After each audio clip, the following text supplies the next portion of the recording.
एक बार की बात है, एक छोटे से गांव में एक पुरानी हवेली थी। लोग कहते थे कि उस हवेली में रात के समय अजीब आवाजें आती थी। गांव वाले उस हवेली के पास जाने से डरते थे।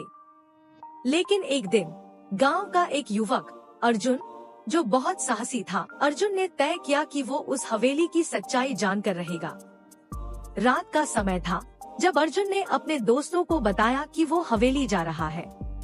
उसके दोस्तों ने उसे बहुत समझाया कि वहाँ मत जाओ, लेकिन अर्जुन ने उनकी बातों को नजरअंदाज किया और अकेला हवेली की ओर बढ़ा। हवेली के दरवाजे पर पहुँचते ही अर्जुन को एक अजीब सी ठंडक महसूस हुई। दरवाजा धीरे धीरे खुला और अंदर जाने पर उसे एक पुराना सा हॉल मिला। वहाँ की दीवारें काली थी और फर्श पर धूल जमी हुई थी। जैसे ही वो अंदर गया, अचानक दरवाजा जोर से बंद हो गया। अर्जुन डर गया, लेकिन उसने हिम्मत नहीं हारी। वो हॉल में आगे बढ़ा और देखा कि एक पुरानी तस्वीर दीवार पर लटकी हुई थी।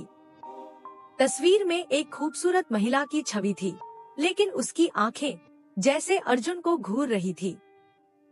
अर्जुन ने सोचा, यह तो बस एक तस्वीर है, और आगे बढ़ा।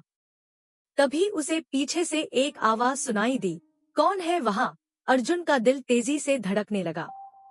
उसने मुड़कर देखा, लेकिन वहाँ कोई नहीं था। उसने सोचा कि यह उसकी कल्पना है, लेकिन फिर से वही आवाज आई, मुझे यहाँ से जाने दो। अर्जुन ने हिम्मत जुटाई और आवाज की दिशा में बढ़ा। वो एक कमरे में पहुँचा, जहाँ एक पुराना पियानो रखा था। पियानो अपने आप बजने लगा। अर्जुन ने देखा कि पियानो के पास एक पुरानी डायरी रखी थी। उसने डायरी खोली और पढ़ना शुरू किया। डायरी में लिखा था कि इस हवेली में एक बार एक परिवार रहता था, लेकिन एक रात अचानक सब गायब हो गए।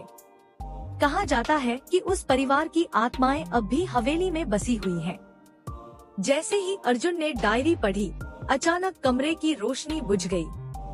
उसे महसूस हुआ कि कोई उसके पास आ रहा है। उसने डरते हुए पीछे मुड़कर देखा और वहाँ वही महिला थी जो तस्वीर में थी। उसकी आंखें चमक रही थी और वो बोली, मुझे मुक्त करो। अर्जुन ने समझा कि इस महिला की आत्मा को शांति की जरूरत है। उसने अपनी हिम्मत जुटाई और कहा, मैं आपकी मदद करूँगा। उसने उस कमरे में चारों ओर देखा और पाया कि वहाँ एक पुराना ताबीज था। उसने ताबीज उठाया और महिला से कहा, क्या यह तुम्हारी मदद करेगा? महिला ने सिर हिलाया। अर्जुन ने ताबीज को पियानो पर रखा और एक मंत्र पढ़ना शुरू किया, जो उसने डायरी में देखा था। जैसे ही उसने मंत्र पढ़ा, पूरे कमरे में रोशनी फैल गई। महिला की आत्मा धीरे धीरे ताबीज की ओर बढ़ी और वहाँ एक चमकदार रोशनी में गायब हो गई। कमरे में सब कुछ शांत हो गया और अर्जुन ने महसूस किया कि हवेली का खौफ खत्म हो गया है। उसने बाहर निकलते ही एक गहरी सांस ली।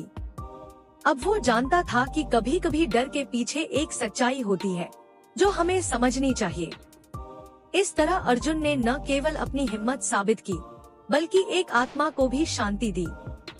गांव वाले अब उस हवेली को एक खूबसूरत जगह मानते थे, जहां एक साहसी युवक ने एक खौफनाक रहस्य का पर्दाफाश किया था।